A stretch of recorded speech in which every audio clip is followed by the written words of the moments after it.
Islamic speech. Warahmatullahi wabarakatuh. Alhamdulillahilladzi hadana li hadza wa ma kunna linahtadiya lawla Allah. Asyhadu an la ilaha illallah wahdahu la syarika lahu wa asyhadu anna Muhammadan abduhu wa rasuluh. Allahumma shalli wa sallim ala sayyidina Muhammad wa ala alihi wa ashabihi ajma'in. Para hadirin Qur'an, a'udzu billahi minasyaitonir rajim. Bismillahirrahmanirrahim. Man amila shalihan min dzakarin aw unsa wa huwa mu'minun falyahmidillahu hayatan thayyibah wa la yuzlammu ajrahu yasma' ma'ahu. Sallallahu alaihi wasallam. Sidang jamaah taklim sampai rahmat dan mulia kepada Allah Subhanahu wa taala. Disyukuri atas kehadiran kesehatan kepada Allah Subhanahu wa taala, di mana pada malam hari ini kita masih diberikan kekuatan, kesehatan, umur, dan tentunya keseluruhan iman yang ada pada diri kita masing-masing, sehingga kita dapat hadir bersama-sama dan berbaca suci kepada kita ini dalam rangka untuk membuktikan ketaatan serta kepatuhan kita kepada Allah Subhanahu wa taala, yaitu melaksanakan salah satu kewajiban kita kepadanya, yaitu melaksanakan salat isya secara berjamaah, dan alhamdulillah kita telah menunaikannya, dan insyaallah semoga kita tidak menyesal secara berjamaah. Semoga seluruh ibadah dan kebaikan yang kita kerjakan senantiasa jelas dan tidak memenuhi hasad, karena mengharapkan keridhaan Allah Subhanahu wa taala.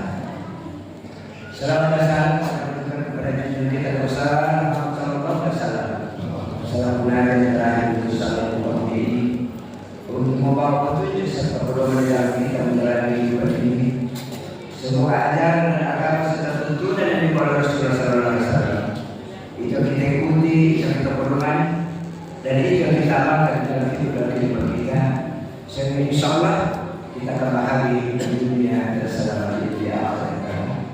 Kepada ulama yang sangat besar, kepada kita seluruh mengikuti dan sampai saat ini secara taat melaksanakan ajaran ini. Jemaah yang populer, ada pun judul ceramah yang salah saya sampaikan pada malam hari ini, yaitu ciri-ciri orang yang beriman kepada Allah Subhanahu wa taala. Tanda-tanda orang yang beriman kepada Allah Subhanahu wa taala. Dan saya akan mengutip firman Allah dalam Al-Quran surah Al-Anfal ayat 2 dan 3. A'udzu billahi minasyaitonir rajim. Bismillahirrahmanirrahim. Innamal mu'minuna alladzina idza dzukirallahu wajilat qulubuhum wa idza tuliyat 'alaihim ayatuhu zadatuhum imana wa 'ala rabbihim yatawakkalun. Alladzina yuqimuna as-salata wa mimma razaqnahum yunfiqun. Sallallahu alaihi wasallam. Diterangkan oleh Allah Subhanahu wa taala ada 5 tanda-tanda orang yang beriman yang ada dalam ayat yang saya bacakan tadi. Sebelum saya lanjut, karena Rasulullah sallallahu alaihi wasallam menyampaikan bahwa apabila 3 hal ini sudah dimiliki oleh umatku, maka umatku sudah merasakan manisnya iman. Detetal rupanya nasa Rasulullah ini berarti dirasakan ibu nama canding atau satap pada kekuatan.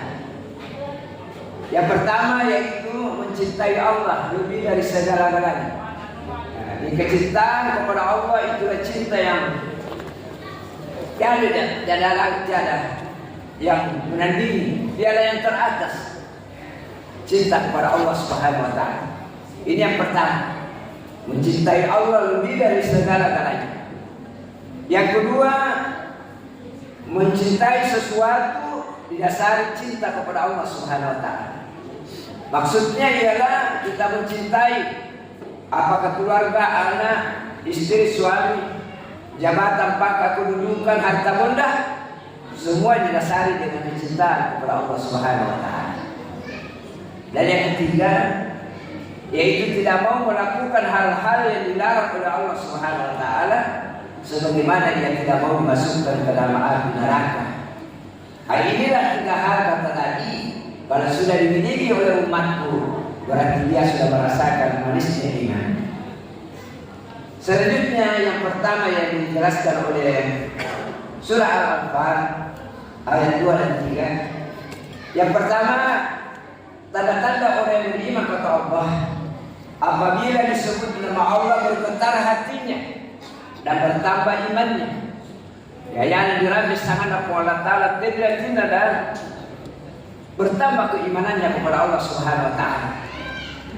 Contohnya, ya sementara mencari urusan dunia, pada kerjakan tugasnya, apakah di kebun atau di kantor atau di mana,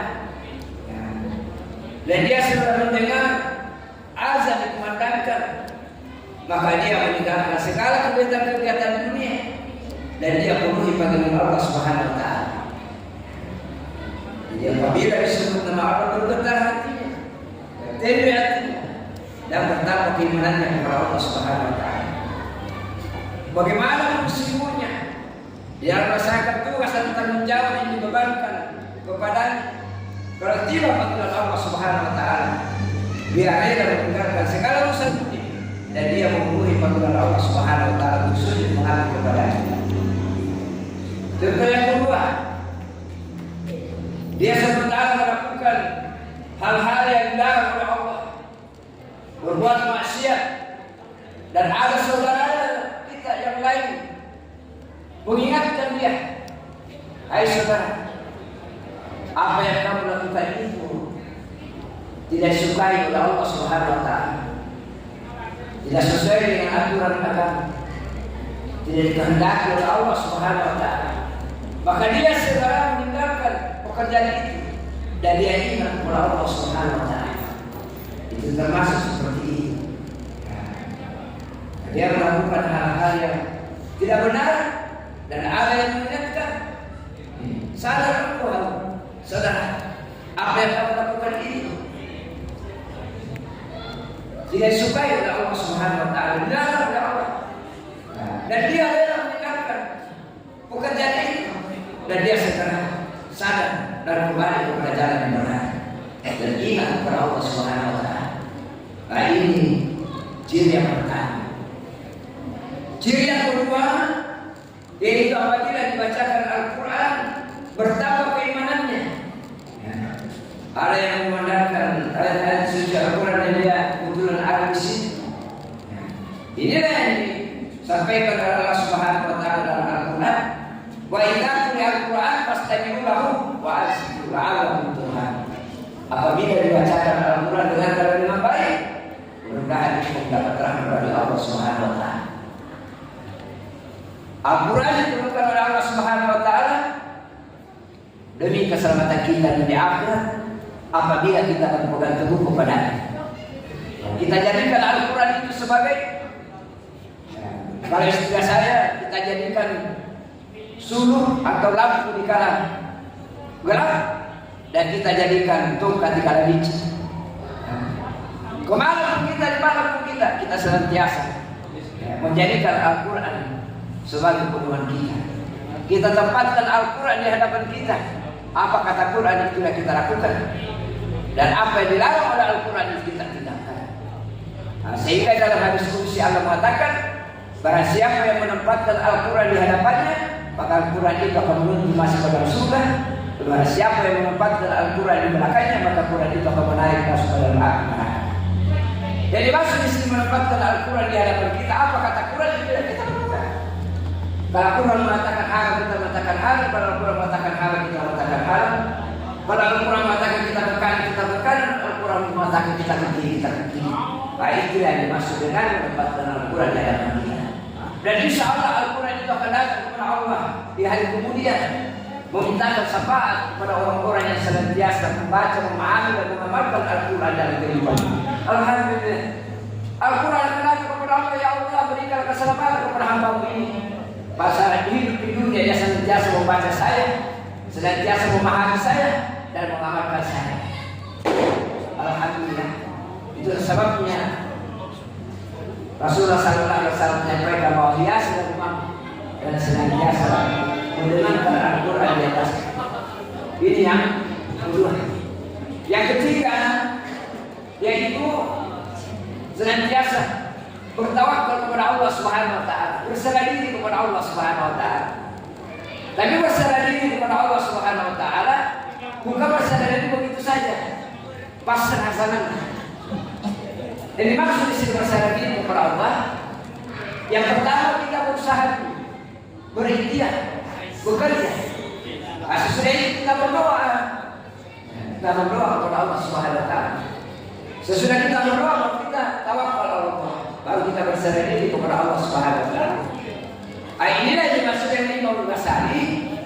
Dunia ini rasa tahu dan sangat luas dan dalam, dan apakah selamat mengarungi kehidupan dunia ini, yaitu tawakal kepada Allah Subhanahu wa taala, berserah diri kepada Allah Subhanahu wa taala. Iyyaka na'budu wa iyyaka nasta'in. Engkau yang Allah sesuai dan engkau yang saya minta pertolongan. Jadi tawakal Allah, berserah diri kepada Allah Subhanahu wa taala. Serahkan sepenuhnya kepada Allah Subhanahu wa taala. Apabila kita sudah berikhtiar semaksimal mungkin, ya urusan dalam qala ta'ala la haula wala quwata illa billah. Ya tidak ada daya kekuatan kecuali kekuatan Allah. Ada yang keempat, yaitu pendidikan sholat 5 waktu. Alhamdulillah, saya tahu persis di bidang ini. Semua umat Islam yang ada di sini taat melaksanakan ibadah sholat. Dan intinya setiap waktu salat mesti kita. Inilah yang akan mendapatkan naungan nanti pada masa. Kata Rasulullah SAW ada 7 golongan dan termasuk yang akan mendapatkan termasuk di dalamnya, yaitu orang yang senantiasa terpaut hatinya di masjid, terikat hatinya di masjid. Dia kalau di masjid, ya dia tetap bekerja di kantor dia apa. Tapi apabila tiba saatnya sholat, yang kita merasa senang apabila dia tidak melaksanakan sholat berjamaah. Itulah sebabnya saya pernah baca buku, ada orang bertanya kepada yang lain. Dia tanya, hai fulan, kenapa mukamu bercahaya seperti bintang? Ya, dia jawab, kalau saya nanti saya wudhu apabila di azan. Dia bertanya lagi, hai fulan, kenapa kamu bercahaya seperti bulan? Dia jawab, saya sudah berwudu baru di azan. Yang lain lagi bertanya lagi yang si fulan yang ketiga, hai fulan, kenapa kamu bercahaya seperti matahari? Dia jawab, saya sudah berada di dalam masjid sebelum di azan. Kita ramu mengenai kemudian mau bercahaya seperti bintang, mau bercahaya seperti bulan, atau mau bercahaya seperti matahari. Salah. Jadi saya kira soal ini kita sudah pahami bersama. Intinya ialah Nabi mengatakan bahwa sholat itu diadakan seperti kepala pada manusia. Pada tubuh di jembatan kereta. Kalau ada orang tidak punya kaki, tidak punya tangan, masih bisa hidup.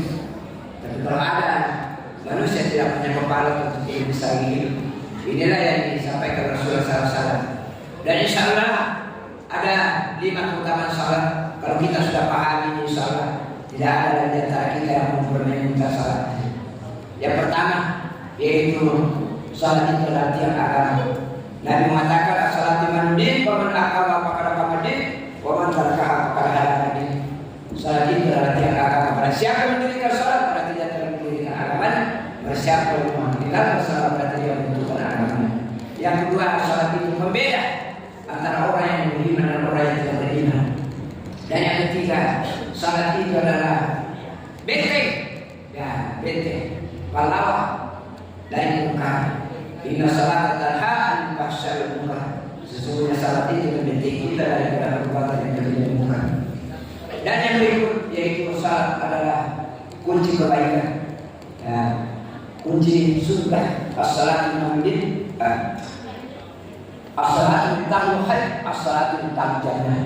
Salat itu adalah kunci kebaikan, salat itu adalah kunci surga.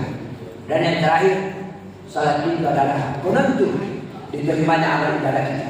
Karena Nabi mengatakan, apabila salat diterima, maka seluruh amal ibadah kita yang akan diterima. Tapi apabila salat ditolak, maka seluruh amal ibadah kita yang akan ditolak. Dan yang terakhir yang kelima, yaitu senantiasa memanfaatkan titipan Allah yang ada pada kita di jalan Allah Subhanahu wa taala. Mengeluarkan sebahagian rezeki yang Allah berikan kepada kita di jalan yang diridai oleh Allah Subhanahu wa taala. Karena pada hakikatnya semua apa yang kita miliki ini adalah titipan dari Allah Subhanahu wa taala. Tidak ada milik kita. Tapi punata di mana-mana Allah taala. Kalau Allah mau mengambil sekarang, lah tidak ada. Jadi oleh sebab itu mari kita manfaatkan apa yang Allah berikan kepada kita untuk beribadah ibadah. Kalau kita dititipi, maka jabatan seterusnya kita berada di jalan Allah. Dia sudah memberikan harta, kita keluarkan sebagai di jalan Allah Subhanahu wa taala. Itulah pertanaman yang dimulai. Karena Nabi mengatakan hanya 3 milik kamu, ya hanya 3 milik kita. Yang pertama apa yang kita sudah makan masuk dalam perut, ya itu milik kita. Yang kedua pakaian yang kita sudah pakai sampai tua, itulah milik kita. Dan yang ketiga, harta yang kita sudah keluarkan di jalan Allah, itulah milik kita sesungguhnya. Jadi yang kita tentang proses akhirat. Jadi Rasulullah mari kita manfaatkan nikmat dari Allah Taala yang jalan diridai oleh Allah Subhanahu wa taala. Mudah-mudahan nikmat yang Allah berikan kepada kita keluarkan jalan ini, itu yang akan menunggu kita mulai dari alam kubur sampai perjalanan kita menuju kehidupan yang akan di akhirat insyaallah. Apabila ada yang benar dan menuju Allah, apabila ada yang salah kembali kepada manusia biasa, yang tentunya tidak dulu dari kehidupan bersama. Sekian adalah yang bersama mustaqim. Assalamualaikum.